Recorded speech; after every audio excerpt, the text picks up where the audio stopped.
दुःख त गर्नै पर्छ यार, पसिना त बगाउनै पर्छ। हातमा ठेला र पैतलाको छाला नउकिन्जेलसम्म मेहनत त गर्नै पर्छ। जिन्दगी जिउँदै गर्दा कठिनाइहरू आउँछन्। समय र परिस्थिति सँगसँगै बाध्यता र आवश्यकताहरू पनि आउँछन्। बेला बेलामा जिन्दगीले रुवाइरहन्छ, दुःख दिइरहन्छ। भनिन्छ नि, आँखाबाट आँसु नबगाएसम्म प्याज त काटिँदैन भने। यो त एउटा जिन्दगी हो। बेला बेलामा दुःख नपाएसम्म, कठिनाइ नझेलेसम्म, बाध्यता र आवश्यकताको सामना नगरेसम्म यति सजिलै जिन्दगी कसरी कट्न सक्छ?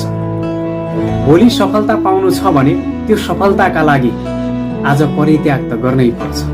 सफलता त्यति सजिलै र कठिनाइ नभोगेसम्म कसैलाई पनि मिलेको छैन।